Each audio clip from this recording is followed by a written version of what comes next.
আবাস পেলেন বিজেপি পঞ্চায়েত সদস্য। আবাসের নাম বিজেপি সদস্যের বাবা। বালুরঘাট ব্লকের ডাঙ্গা গ্রামের ঘটনা।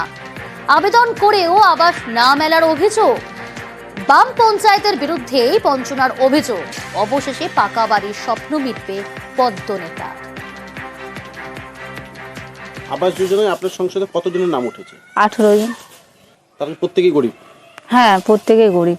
তো শুনলাম যে আপনাদেরও নাম উঠেছে। আপনারা কবে থেকে অ্যাপ্লিকেশন করে আসছিলেন? আমারতে হয়ে গেল 5 বছর মতন, দিত না, এবার হয়েছে। কেন এতদিন দেয়নি কেন?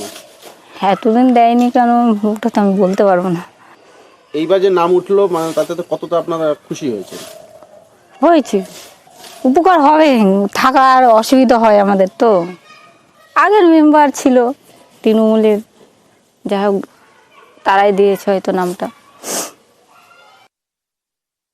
বর্তমান কেন্দ্রীয় সরকার দীর্ঘ সময় ধরে কেন্দ্রীয় যে 60% বরাদ্দ, সেই বরাদ্দ থেকে বাংলার মানুষকে বঞ্চিত করে চলেছে।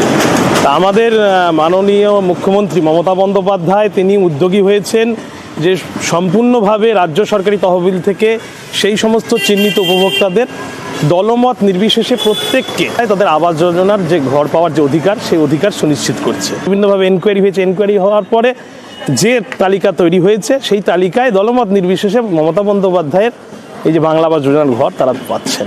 তো সেই মতো পিঙ্কি মুরারি আমাদের হাজিপুরের যিনি গ্রাম পঞ্চায়েতের সদস্য রয়েছেন, বিজেপির সদস্য, তিনিও ঘর পেয়েছেন।